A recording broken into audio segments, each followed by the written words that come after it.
البصر یا هو اقرب یا محمد یا علی یا علی یا محمد اکفیان فإنکما کافیان وانصران فإنکما ناصران یا مولانا یا صاحب العصر والزمان الغوث الغوث الغوث ادرکنا ادرکنا ادرکنا الساعات الساعات الساعات العجل العجل العجل برحمتک یا ارحم الراحمین بحق محمد وآلہ الطاہرین۔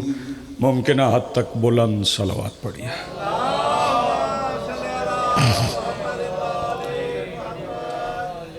بسم اللہ الرحمن الرحیم۔ الحمدللہ رب العالمین الذی کان موجودا قبل حدوث الاشیاء ویبقی بعد فناء الاشیاء، والصلاة والسلام علی رسولہ الکریم وخاتم النبیین ابی القاسم محمد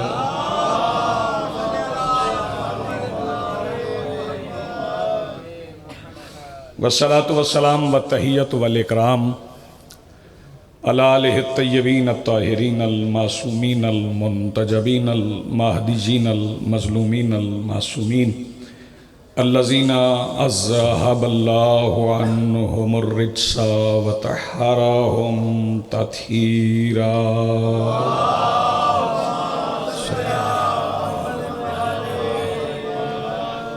ولعنۃ اللہ علی اعدائہم ومنکر فضائلہم من یومنا ھذا الی یوم الدین۔ اما بعد فقد قال اللہ تعالی سبحانہ فی محکم کتابہ المجید وفرقانہ الحمید وقولہ الحق۔ بسم اللہ الرحمن الرحیم۔ انا اعطیناک الکوثر فصل لربک وانحر ان شانئک ھو الابتر۔ صلوات پڑھیے بلند آواز سے۔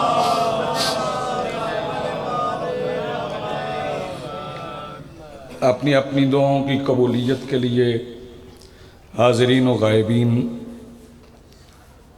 بانیان و معاونین، سب کے مرحومین کے درجات کی بلندی کے لیے جتنی بلند صلوات آپ سے ممکن ہو اتنی بلند صلوات پڑھیے۔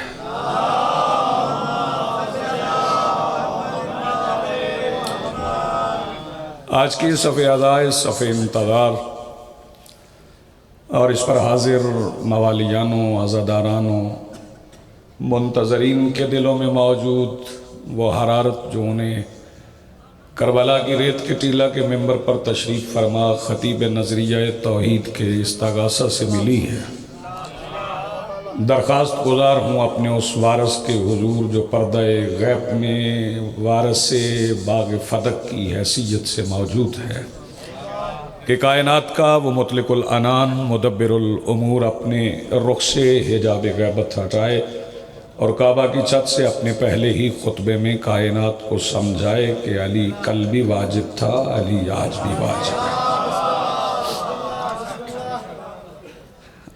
اجاز شاہ جی نے حکم مجھے کچھ اور کیا، لیکن جو ایام ہیں اسی کی مناسبت سے میں چند فکر فضیلت کے اور چند مصیبت کے آپ کی سماعتوں کی نظر کر کے پھر آپ سے رخصت لیتے ہیں۔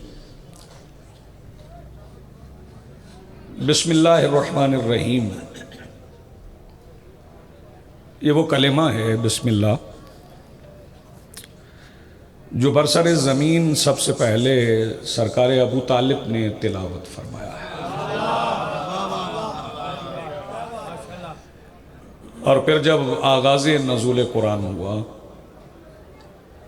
اللہ رب العزت کو ابو طالب کی زبان سے نکلا ہوا یہ کلمہ اتنا پسند آیا کہ سوائے سورہ توبہ کے اللہ نے اپنے قرآن کی ہر سورت کا آغاز بسم اللہ سے کیا۔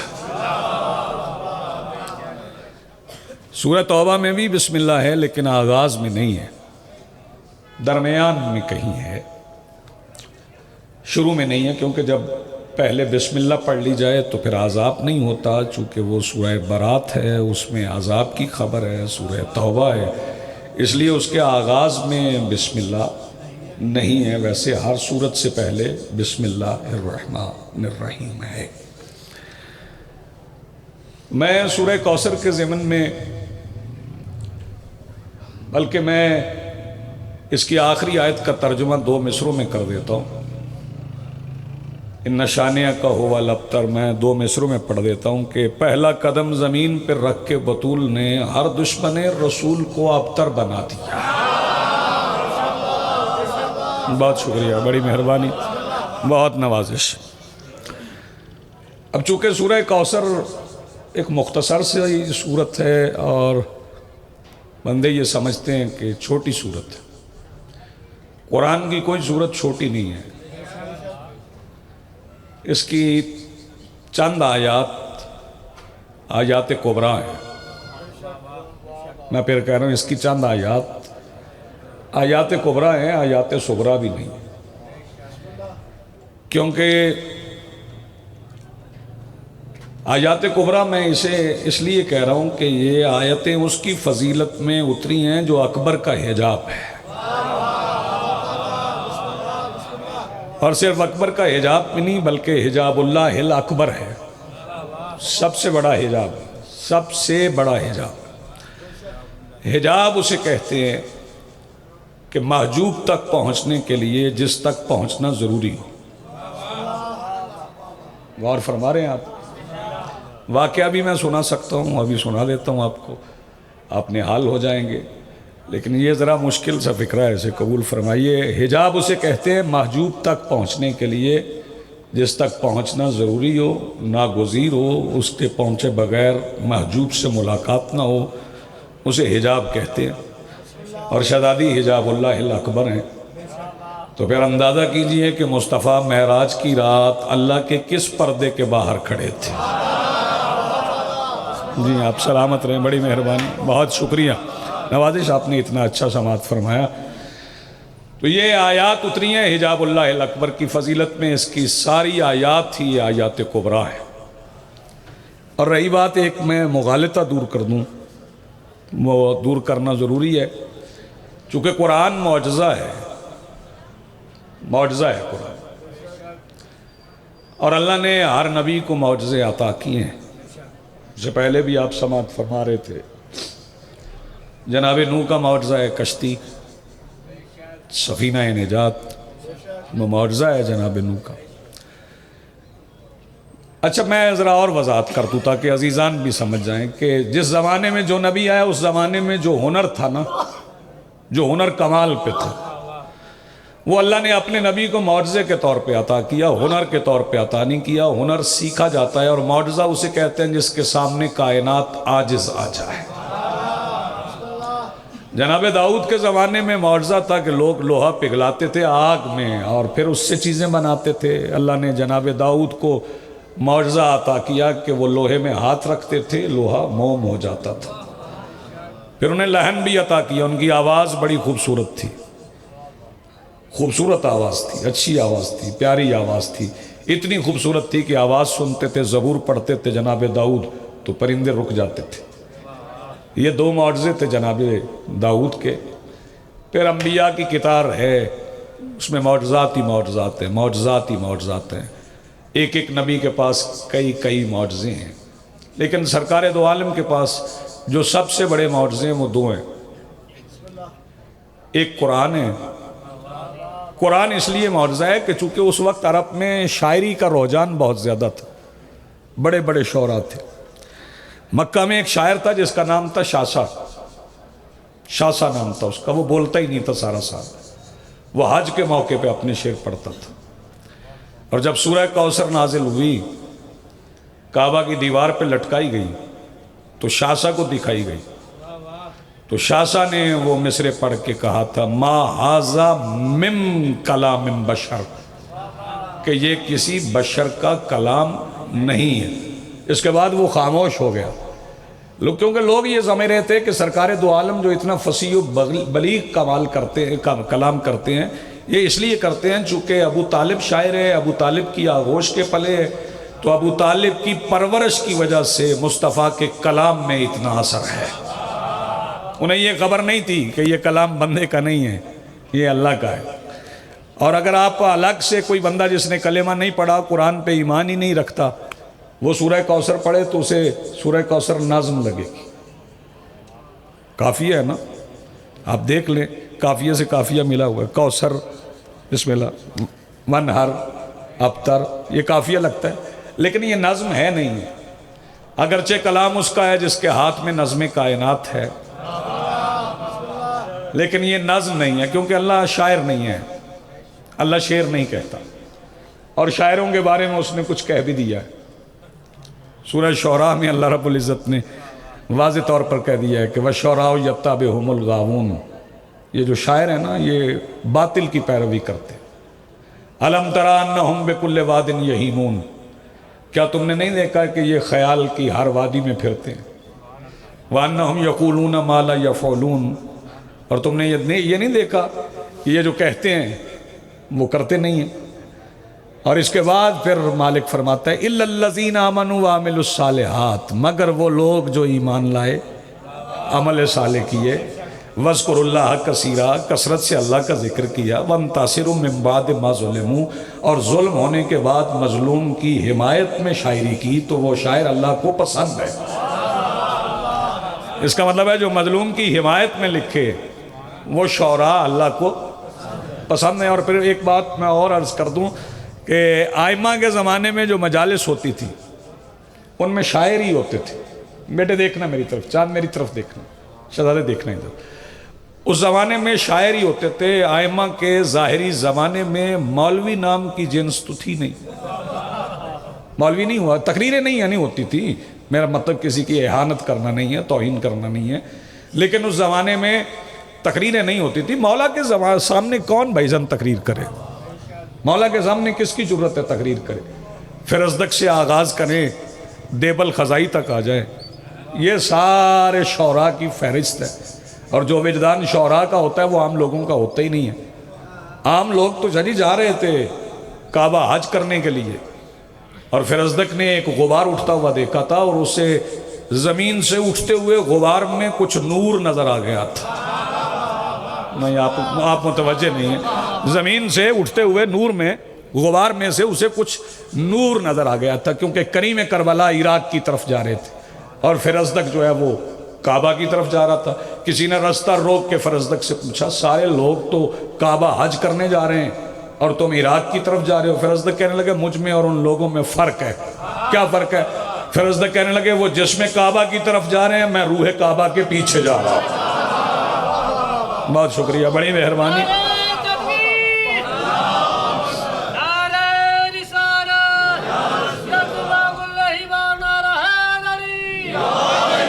تو یہ شاعر کا وجدان ہے، شاعر سمجھ گئے تو وہ مولا کے پیچھے چل پڑا۔ اس کے بعد آپ آ جائیں تو سید حمیری کا نام آتا ہے، قومی تصدیق کا نام آتا ہے، دیبل خزائی کا نام آتا ہے، لیکن میں جس شاعر کا ذکر کرنا چاہتا ہوں وہ اردو کے دیبل ہیں۔ بات یہاں گئی تو اسی رخ پہ ہی بات کرتے ہیں۔ اردو کے دیبل ہیں، سید ہیں ویسے وہ، نام ان کا ببر علی ہے، انیس ان کا تخلص ہے، سید زادے ہیں۔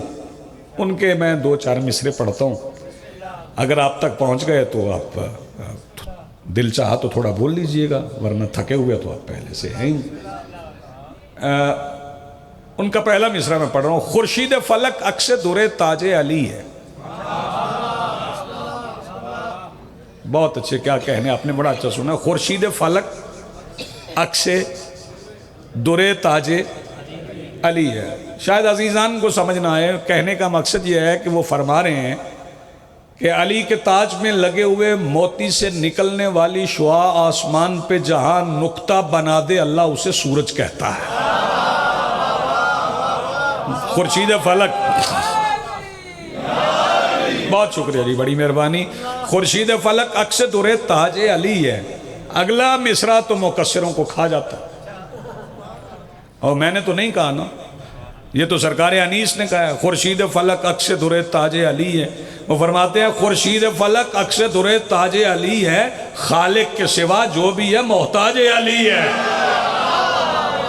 نہیں، آپ سلامت رہیں، بڑی مہربانی۔ خورشید فلک عکس در تاج علی ہے، خالق کے سوا جو بھی ہے محتاج علی ہے۔ اور بات اس سے آگے بڑھتی ہے، پھر ارتقاء ہوتا ہے۔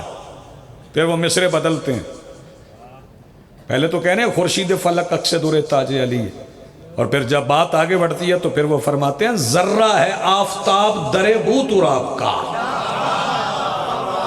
نہیں آپ متوجہ ہی نہیں ہے. ذرہ ہے آفتاب در بو تراب کا، یعنی بات پھر آگے بڑھ گئی. تو جناب مرزا سلامت علی دبیر پہ آ جائیں. تخلص دبیر، نام سلامت علی، مرزا ہیں، مولا کی مہر کلام پہ. توجہ فرما رہے ہیں. لیکن مجھے یاد آ گیا ڈاکٹر صاحب، رامن بھائی یاد آ گیا، تو میں دو مصرے میں اور پڑھنا چاہتا ہوں. اعجاز شاہ جی کے حکم کی تعمیل بھی ہو جائے اور میں سرکار انیس کے 2 مصرے بھی شاہ جی اور پڑھ دوں. انہوں نے 2 مصروں میں سرکار عباس کا نیزہ، سرکار کی تلوار اور سرکار کا راہوار، 2 مصروں میں انہوں نے لکھے ہیں. ترجمہ میں نے نہیں کرنا، سمجھنا آپ نے خود ہے.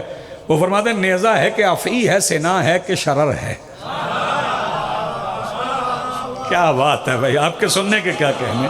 نیزہ ہے کہ افعی ہے، سنا ہے کہ شرر ہے، راہوار چھلاوا ہے کہ شہباز نظر ہے. کیا بات ہے آپ کی. راہوار چھلاوا ہے کہ شہباز نظر. ایک بہت بلند نام اردو ادب کا، جناب وہ بھی مرزا ہیں، جیسے مرزا دبیر ہیں وہ بھی مرزا ہیں، اور بڑے معروف ہیں. بندے سمجھتے ہیں غزل کے شاعر ہیں. کیوں ساجد؟ غزل بھی انہوں نے کہی، لیکن جو کلام انہوں نے آل محمد کے لیے لکھا ہے وہ دنیا کو شاید پڑھنے کا موقع نہیں ملا، اور لوگوں نے پڑھا ہی نہیں ہے. مرزا اسد اللہ خان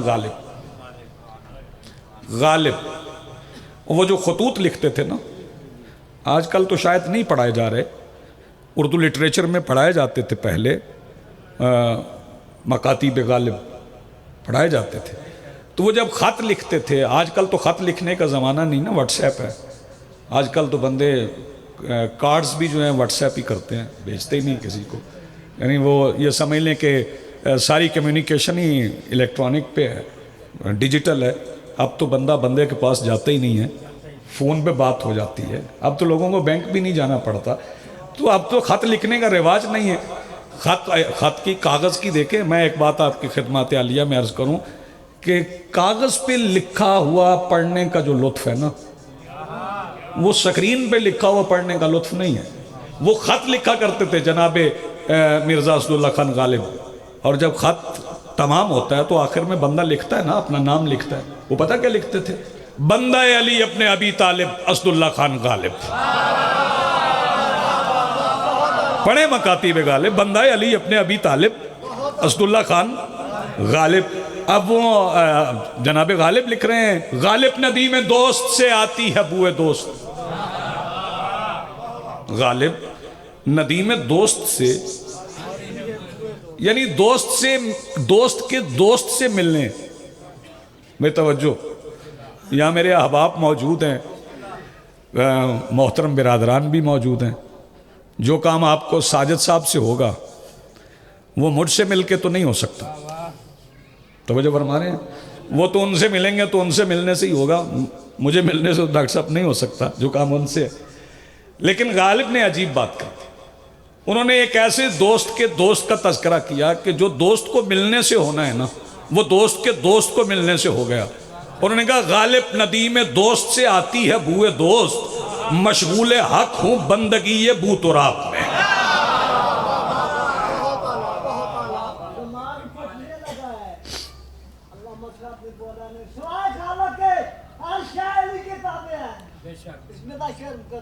اچھا جی، بہت پرانی. اچھا بسم اللہ. ابھی میں پھر پڑھ دیتا ہوں، میں پھر پڑھ. آپ سلوات پڑھیں، میں پڑھ دیتا ہوں، آپ کا حکم ہے پڑھ دیتا ہوں. خورشید فلک عکس در تاج علی ہے، اللہ کے سوا جو بھی ہے محتاج علی.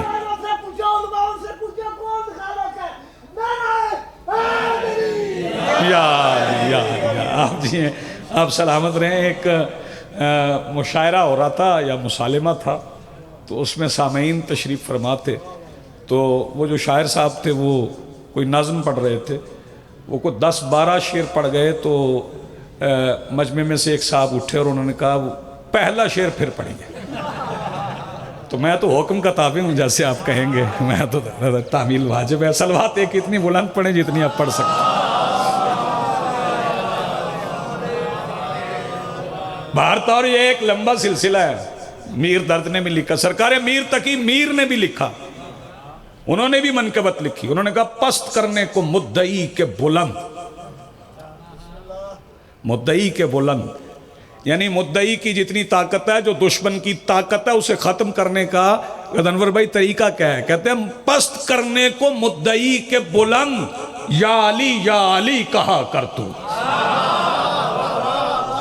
پست کرنے کو مدعی کے بلند، یا علی کہا کر تو۔ اور بات بڑھتے بڑھتے آگے آجے چلے، میں عصر حاضر کے بھی کچھ شعراء کا ذکر کرنا چاہتا ہوں۔ بات جب آگے بڑھتی ہے تو علامہ اقبال تک آ جائے۔ سرکار اقبال توجہ، پہلے کسی اور مسلک سے تعلق رکھتے تھے، مجھے نہیں معلوم کس مسلک سے تھی، پھر شیعہ ہو گئے، پھر شیعوں کے بھی شیعہ ہو گئے، پہلے شیعہ ہوئے پھر جی شیعوں کے بھی شیعہ ہو گئے۔ پہلے جب شیعہ ہوئے تو انہوں نے کہا حدیث عشق دو بابست کربلا و دمشق، یک حسین رقم کرد دیگر زینب۔ جب سفر اور آگے بڑھا تو انہوں نے کہا بیان سر شہادت کی اگر تفسیر ہو جائے، مسلمانوں کا قبلہ روزہ شبیر ہو جائے۔ کربلا گئے تو وہاں سے پیغام مل گیا تو بات اور آگے بڑھ گئی، اور کہنے لگے کبھی اے حقیقت منتظر نظر آ لباس مجاز میں، کہ ہزاروں سجدے تڑپ رہے ہیں میری جبین نیاز میں۔ اور جب انتظار کیا تو بات اور آگے بڑھ گئی تو کہنے لگے سنا ہے صورت سینہ نجف میں بھی ہے دل۔ جی آپ سلامت رہیں، بڑی مہربانی۔ سنا ہے صورت سینہ نجف میں بھی اے دل، خود سے مخاطب ہیں، اپنے آپ سے مخاطب ہیں۔ سینہ اگر کسی عزیز کو نہیں پتا تو وہ جگہ جہاں جناب موسیٰ گئے تھے اور اللہ کے نور کی تجلی اتری تھی، موسیٰ بے ہوش ہو گئے تھے، ساتھی جل کے راکھ ہو گئے تھے، اس مقام کا ذکر کر رہے ہیں اور مثال دے رہے ہیں، کہہ رہے ہیں سنا ہے صورت سینہ نجف میں بھی ہے دل، کوئی مقام ہے غش کھا کے گرنے والوں کا۔ جی آپ سلامت رہیں، بہت شکریہ۔ سنا ہے صورت سینہ نجف میں بھی ہے دل، کوئی مقام ہے۔ آئیے آئیے آئیے آئیے جناب، صلوات پڑھ لیں بلند آواز سے۔ بسم اللہ بسم اللہ۔ اون جی کیا حال ہے؟ بسم اللہ، تشریف رکھیں۔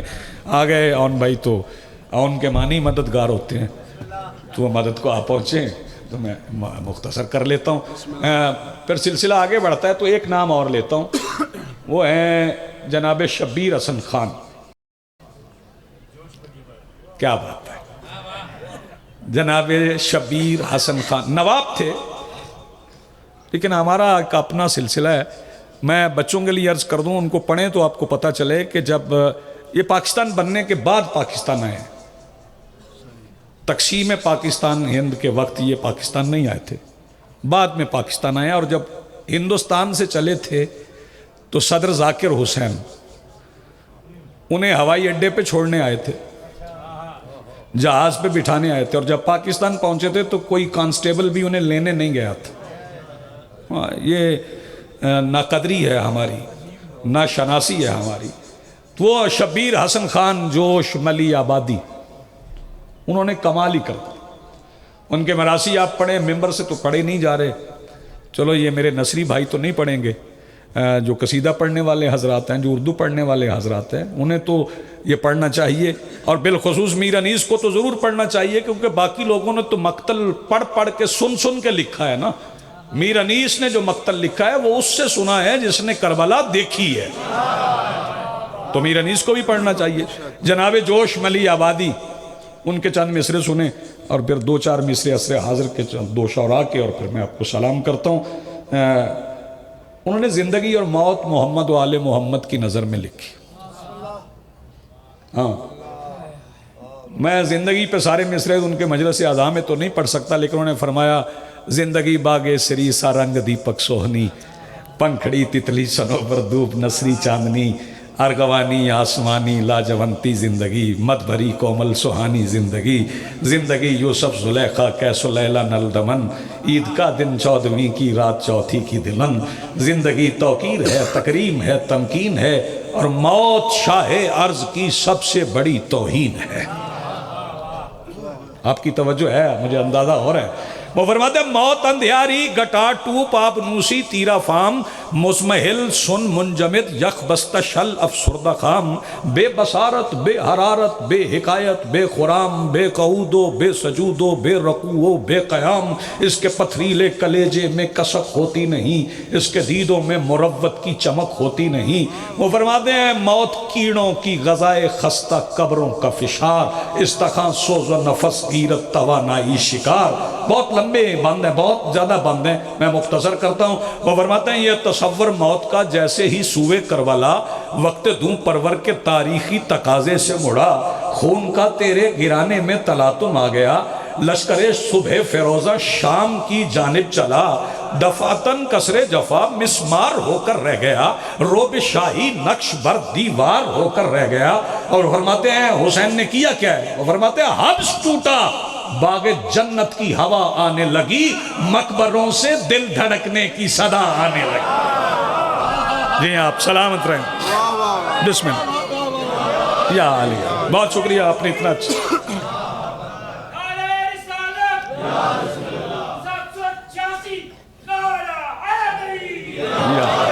اس میں بڑا پیغام ہے، بڑا پیغام ہے اس میں، ماشاءاللہ۔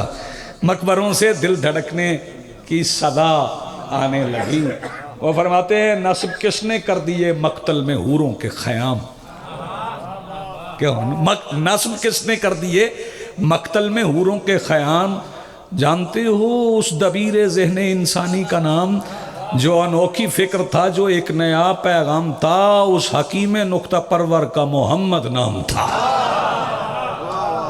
کیا لکھنے والے ہیں؟ بس عصر حاضر کے ایک بہت بڑے شاعر ہیں، بہت عظیم شاعر ہیں، کبھی نوجوان انہیں پڑھیں، چلے پڑھنے کا وقت نہیں ہے تو جہاں یوٹیوب استعمال کرتے ہیں وہاں ان کو سن لیں، نام میں بتا دیتا ہوں، جناب افتخار عارف صاحب، ان کو سنیں، ان کو پڑھیں۔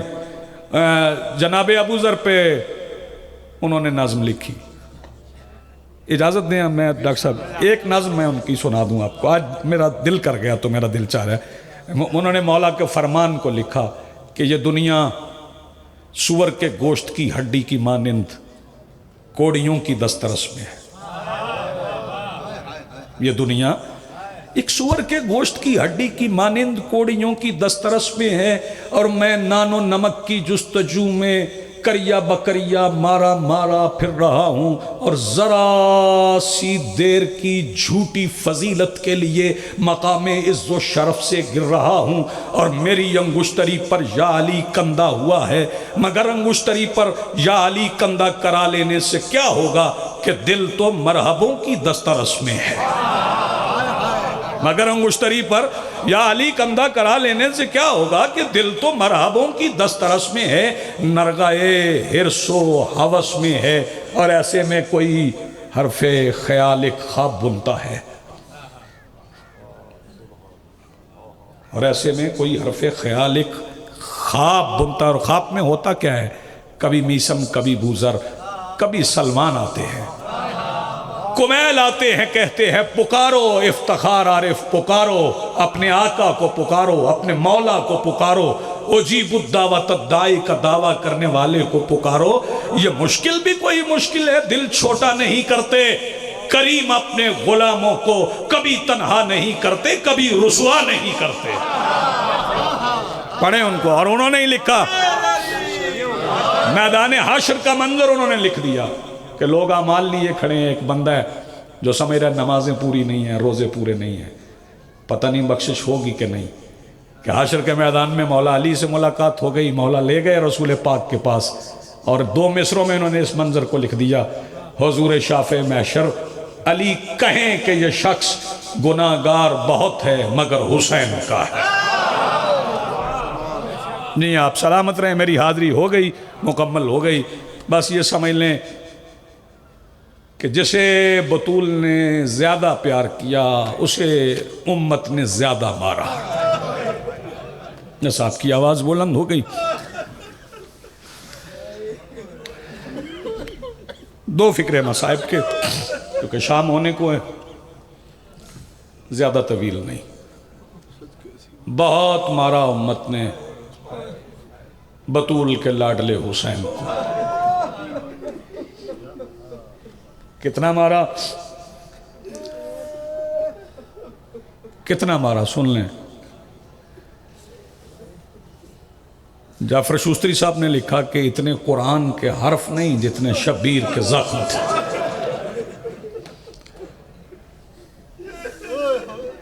آپ کی آواز بلند ہو گئی، خیرات تو مل گئی، رو پڑیں آپ.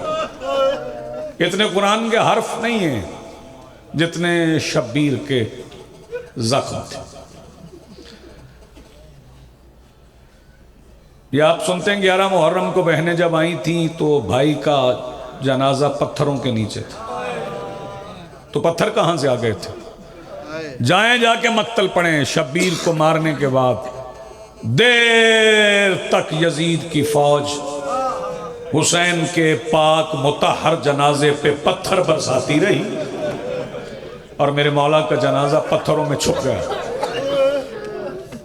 میں دیکھ رہا ہوں آنکھیں بھیگ گئی ہیں، رخسار بھیگ گئے ہیں. خالص کریا یہی ہوتا ہے، اتنا ہی ہوتا ہے خالص کریا. میرے محترم سامعین، میں دو روایات پڑھتا ہوں. ایک مولا رضا نے کی ہے، ایک شریکت الحسین شہزادی نے کی. مولا رضا فرماتے ہیں میرا سلام ہو اس دادا پر جس کی شاہ رگ پر نیزہ رکھ کے سنان دباتا رہا. آپ سن گئے، میں پڑھ گیا. سنان ایک سنان ہے. اب سیدہ روایت کرتی ہیں میری مخدومہ شریکت الحسین شہزادی. آخری فقرہ کہہ رہا ہوں. شہزادی فرماتی ہیں جب میرے بھائی کی شہادت ہو گئی پھر گھوڑوں کو نئی کھریاں لگ گئیں. سبحان اللہ، مرحبا، یہی خالص عبادت ہے. جب میرے بھائی کی شہادت ہو گئی تو پھر گھوڑوں کو نئی کھریاں لگ گئیں. جو تعداد لکھی ہے وہ 70 گھوڑے تھے اور رومی گھوڑے تھے جنہیں نئی نالیں لگوائیں گئی. میں کھریاں اس لیے کہہ رہا ہوں کہ بچوں کو بھی سمجھ آ جائے. نئی نالیں لگوائیں گئیں اور سیدہ فرماتی ہیں خیام جل رہے تھے، میں بہت قریب کھڑی تھی جب گھوڑے دوڑائے گئے. اللہ کرے میں فکرہ سمجھا سکوں.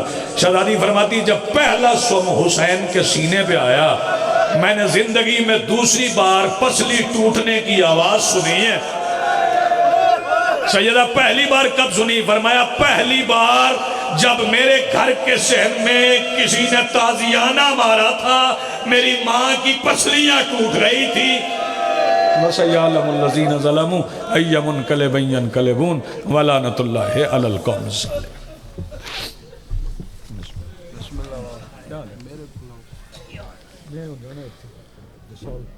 اب آپ کے سامنے ذاکر اون صبر بل ذکر محمد والی محمد بیان فرمائیں گے. 5 جنوری جنگی سیدان اسلام آباد میں